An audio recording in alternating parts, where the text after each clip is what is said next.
millions of gay men and men on the down low secretly in the closet or however they fashion their lives experience and bump their heads against brick walls every day, every moment of every day, sometimes with fear, sometimes with courage.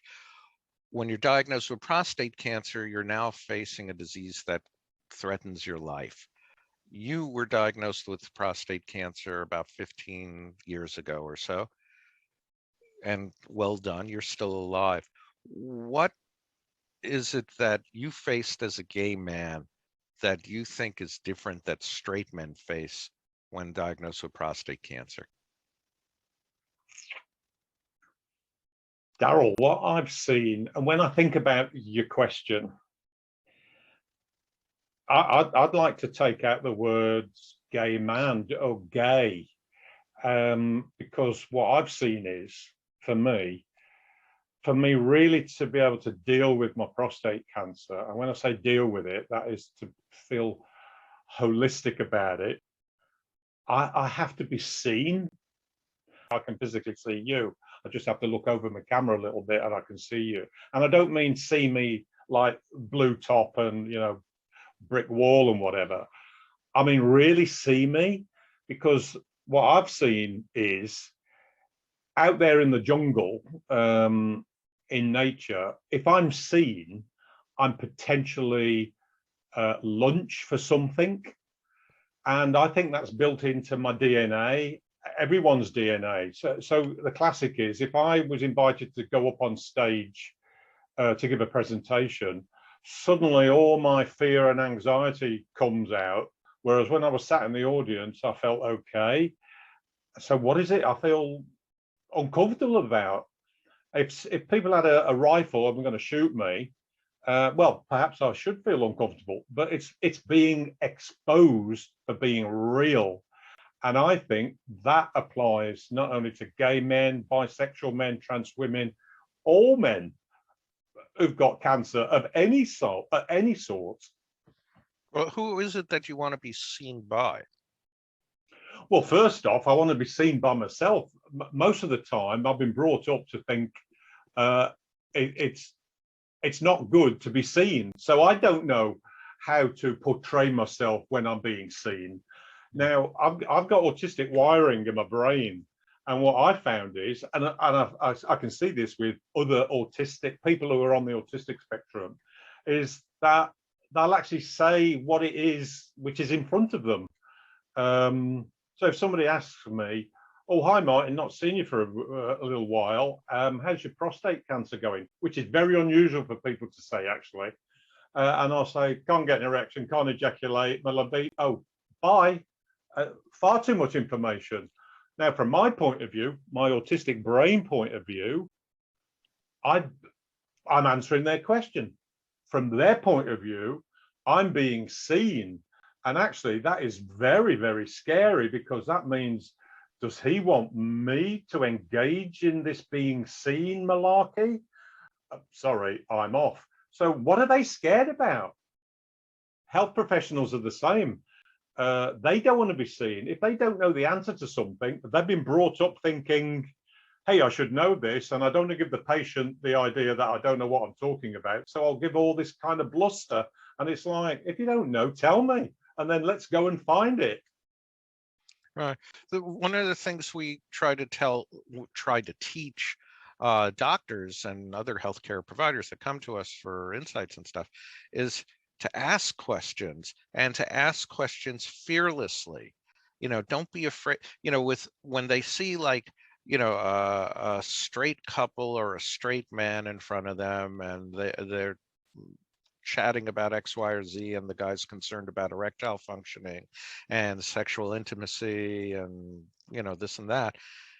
The straight doctors know what that conversation is about, the content of it.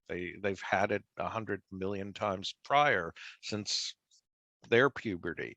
They don't understand, that they're afraid to hear what a gay man or a bisexual man or a transgender woman might say, or an asexual person, or a person on the spectrum, or a disabled person, because they just don't know what the answer may present, and usually it presents a quandary for them. They don't know how to respond. And you're correct. Is it the patient's duty to guide their doctor towards a deeper investigation of what's going on with them? Well, I was chatting to a researcher kind of around this subject, and as you know, the NHS in England, in the United Kingdom, sorry, not England, was formed in the just after the Second World War, and I was born in 1954, and I remember for a long, long time the reason for going to a doctor was he or she would, mainly a bloke, he would fix me. Here's my problem. Here's me fixing you. So, you know, here's a tablet, it's blah, blah, blah, blah. And now with all this psychosexual stuff, it's really difficult to fix people very quickly, you know, in an 8 to 10 minute consultation. I mean, a lot of this psychosexual stuff, it takes decades to unpick because it's taken decades to actually involve itself into whatever it is at the moment. And you're right. I think the health system, particularly in the UK, has always been about fixing people. And this kind of stuff, which is below the surface, isn't instantly fixable. Yeah. So can a straight doctor fix a gay man around prostate cancer? What do you think? Yes. If that's straight, and what do we mean by straight? And I think that straight doctor can help guide a gay man if that straight doctor understands what goes on for him within himself, because that's what he has to deal with or help the gay man deal with. It's not about being gay, it's about being real and being seen. So if the health professional can understand and do that, I think that's where the resonation goes together. Right. Because, you know, we talk about gay, straight, and I do that hourly at least, you know. So the idea of a doctor understanding individuals, I think, is paramount. You know, as you say, to be seen for who you are. I mean, you know, you present Martin, you know, a man who, if my math is correct, is 67 or 68 years old, you know, on the spectrum, you know, with dealing with autism, dealing with prostate cancer, dealing with whatever else is going on for you, dealing with your life. And really, it's not so much that the doctor has to be expert at everything. They have to be willing to understand and willing to sort of dig a little deeper with their individual patient. Can gay urologists fail at that without gay bisexual men? I want to dig deeper on what you've just said. Sure, go ahead. What you've just asked. I've come up with a new support group and I've called it Shaping Prostate Cancer Literacy. Let's say I'm in Northwest Europe, and let's say somebody told me that there's this country you and I know as Spain, and no one in the United Kingdom has ever been to this thing called Spain. And I kind of think, oh, I'd like to explore that. What do they speak? Spanish. I can't speak Spanish. What's their culture? Their culture is Spanish, and they do tapas, and they have siestas, and they whatever. So I have to try to have a good experience. I put myself in their culture, and I start to inculcate that and learn about it, so I can have a really good interaction with these 50 million people. I'm not sure what the population of Spain is, but let's say it's 50 million. It probably isn't. Anyway, so if I haven't got any literacy around my own prostate cancer, how can I put that across to a health professional and have a literate conversation? I don't have a lexicon. Yeah, I can say prostate, I can say cancer, I can say Zoladex, I can say libido. But yeah, that's like a Brit going abroad. Normally, a Brit going abroad, if the other person can't understand my English, I just shout louder. Well, that's not having a conversation. And it feels kind of like that. Yeah. So tell me, what when you meet a man who enjoys having sex with other men, um, or a transgender woman, what, and they're newly diagnosed, let's say, they've got an elevated PSA and they've already had their biopsy, perhaps, or they're considering. So what's the conversation like with you as someone who's more than well experienced? If I'm around somebody who's been newly diagnosed, whether they're straight, gay, trans, or whatever, or even the partners of those people, my little radar is sussing them out on how willing are they to go into areas they've never explored before. I mean, having cancer, first off, it's getting past that reptilian thing. Oh my gosh, I'm going to die. And well, if I'm in my reptilian brain, I'm not available for anything except, can I run away from it? Can I fight it? That kind of thing. So I'm not available. So I have to get through that in an holistic way. Sometimes that could take months, it could take a year, it could take weeks. But after that, is that person willing to talk about things they've never, ever had to think about talking about? Not they've got it in their brain and I don't want to bring it out. It's like, I don't even know it's in my brain. Yeah. When you don't know it's in your brain, how do you continue the conversation with somebody who's hoping you do, and who's hoping that you might have some specific map for them to follow? You know what? I'm a firm believer in, up until a couple of years ago, I delivered the people part of project management at a few universities here in the UK. And I've completely forgotten what I was going to say, unfortunately. But that's okay. I mean, that's a human response, and we want our doctors and nurses and support staff to give us human responses. Go ahead, I've you got it. just remembered. It's back. It's back. It's back. Okay. In project management, people write reports, lots of reports, 100-page reports, and they are so boring. So what I say to people is, where's your copywriter? Where's your cartoonist? Where's your graphic expert? Where's the person who can put that into a cartoon? And it might take weeks. So what I'm saying is, with this thing called prostate cancer, here's an example. I've got it on my desk here. When I was having my chemotherapy, somebody said, Martin, fatigue will be really, really troublesome probably for you. And it's like, oh yeah, okay, I've been tired before. No, Martin, fatigue and tired are not the same. Yeah, okay.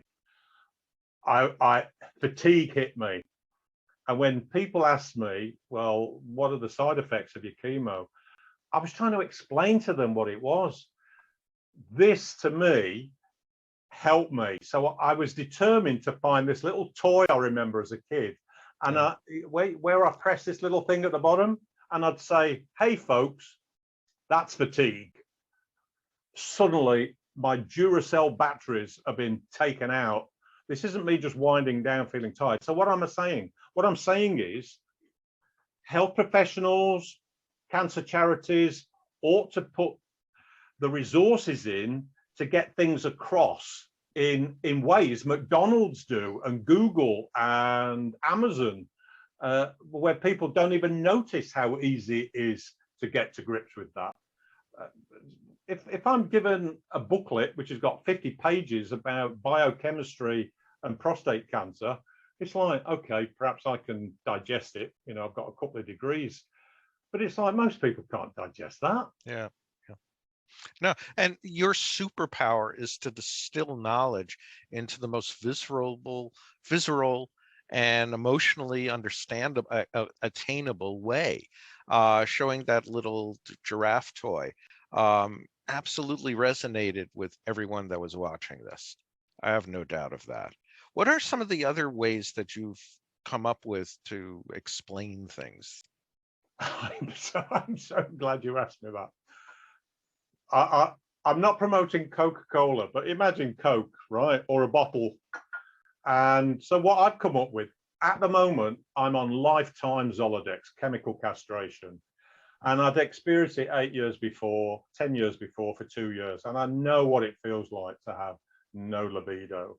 And my partner, my husband, is so good.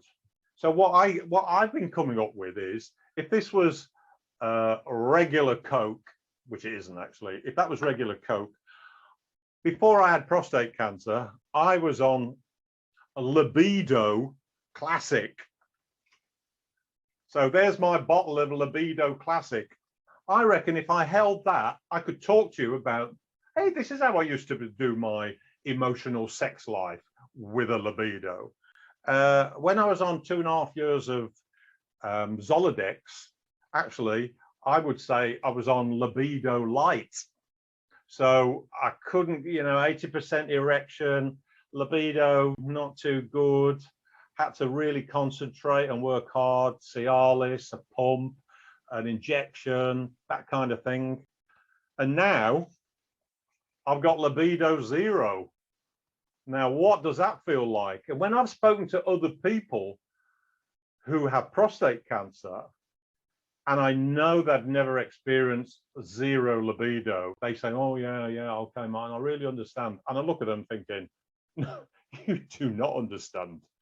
You do not understand. And do you think zero libido is different? I mean, let's return, because this is Pride Month.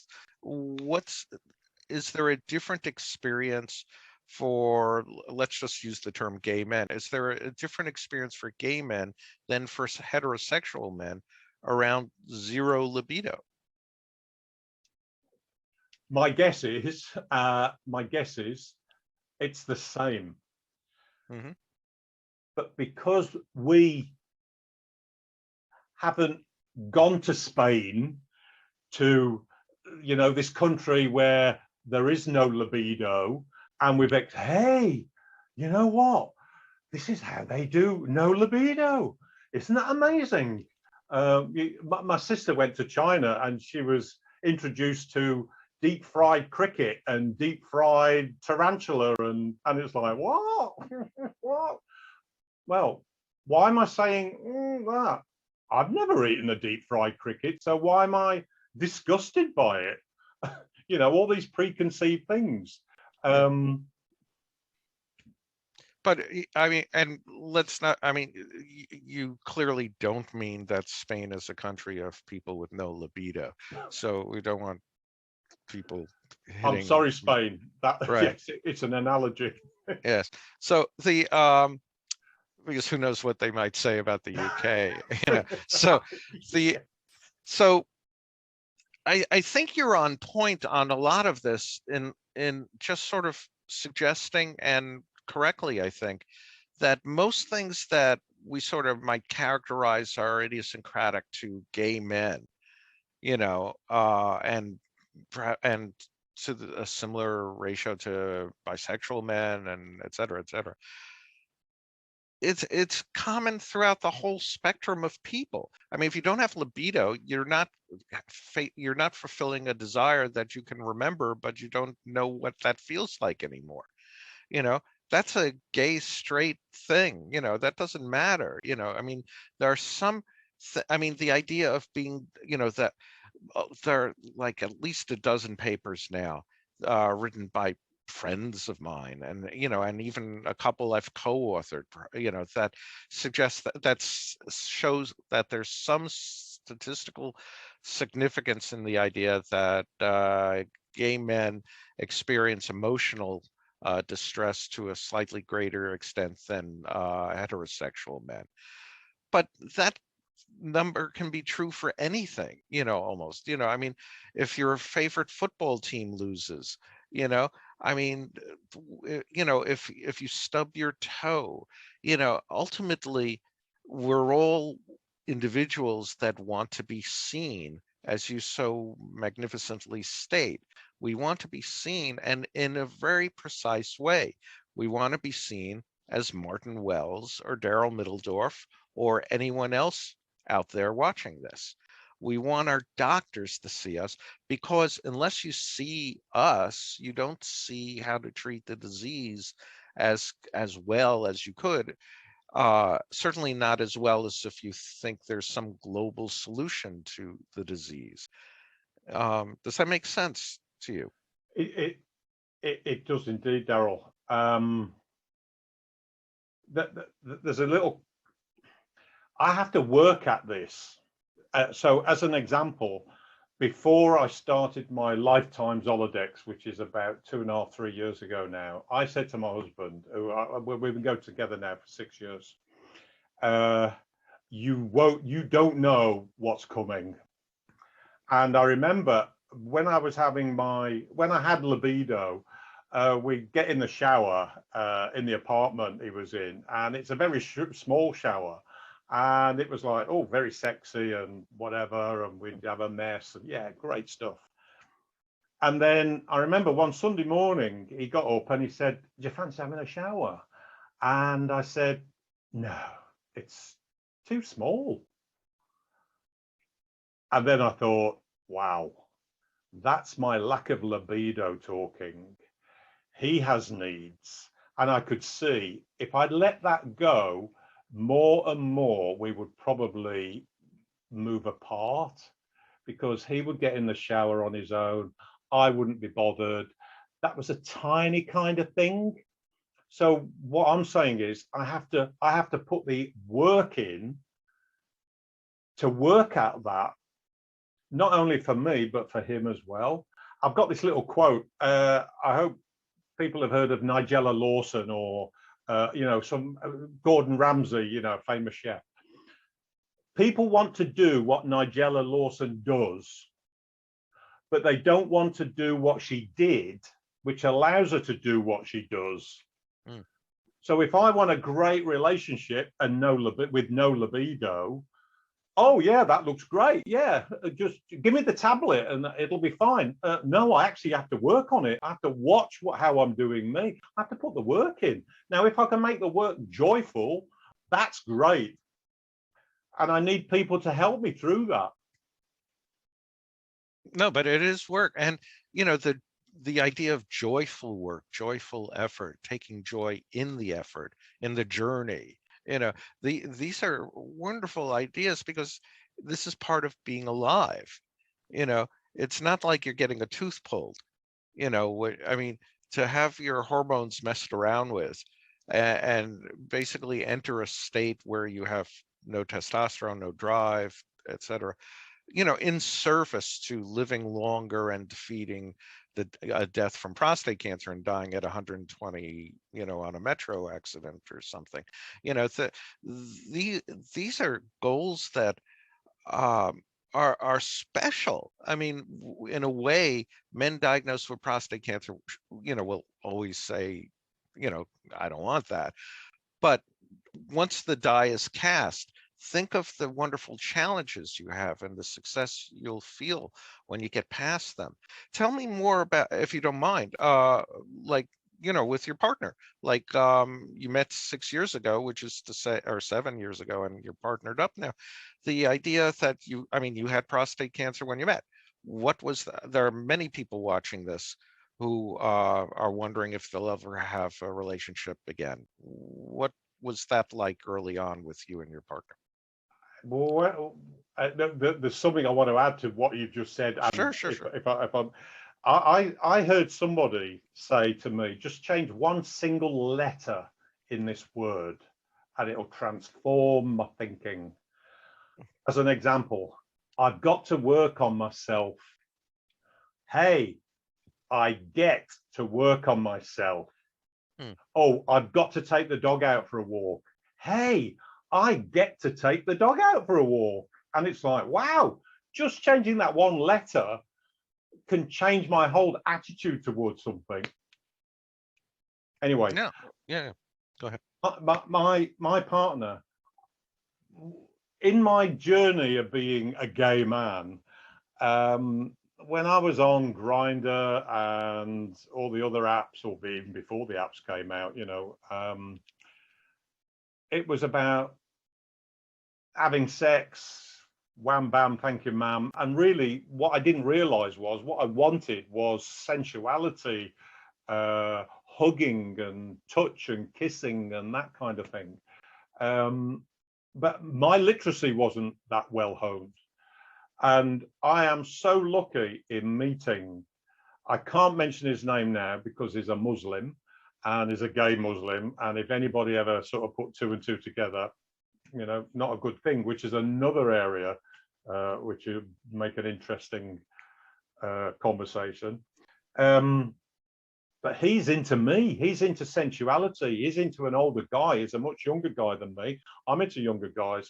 And that kind of has disappeared now. I love him for who he is. He loves me for who I am. And over the last 50 odd years, that's what I was looking for. And I'm so glad I've got that in him now. And as an aside, if I look through all the leaflets and pamphlets from prostate cancer charities and other charities, there's a straight couple, happy. There's a gay couple, all happy. How come everyone's happy in their relationship? I'm not saying they shouldn't be, but it's like, I've been speaking to some guys, and it's been the end of their relationship. So all that has to be unpicked and looked after in a good way, because all these pictures of happy, smiley, middle-aged couples, oh, I've got prostate cancer and my wife or my partner looks after me so brilliantly. Well, I'm sure the statistics aren't 100% on that. No, in fact, no, I mean, it's a good point. I mean, there are many guys, I mean, we're a support, Malecare is a support group network first and foremost. And I've led like nearly a little over, I think, 2,000 groups over the last 22 years or so, which is a lot, I mean, 1 or 2 or 3 a week. There are couples that are not smiley faced couples. And for many, the opportunity to leave that relationship as using prostate cancer as an excuse is a bonus, because both get the relief of departing and going on their own, leaving a toxic relationship. Some people discover things in their partners that they never knew existed. Some men who have been in, and this is a big thing, much bigger than anyone's sort of investigated. And, I'm trying to work up a study for the last couple of years and struggling how to identify and find just statistics on men in heterosexual relationships who use prostate cancer as an opportunity to come out, and enter Malecare's, support group system, and probably your group and others around the world that have been influenced by Malecare or, developed organically, as, yours did and others and such.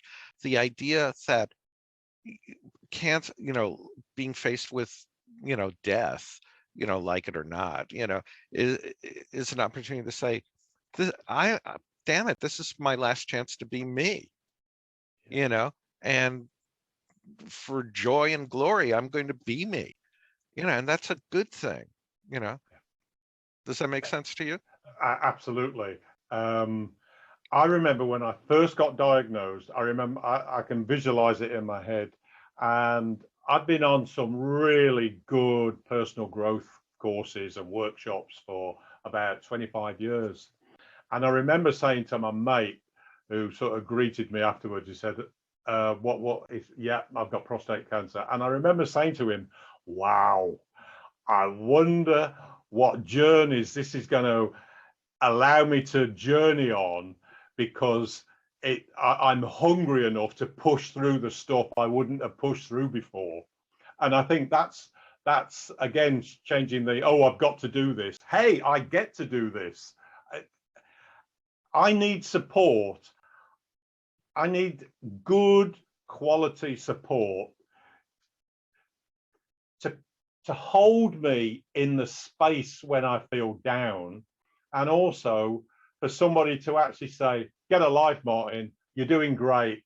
Yesterday, they probably wouldn't get away with saying that. Tomorrow, perhaps not, but now, this very second.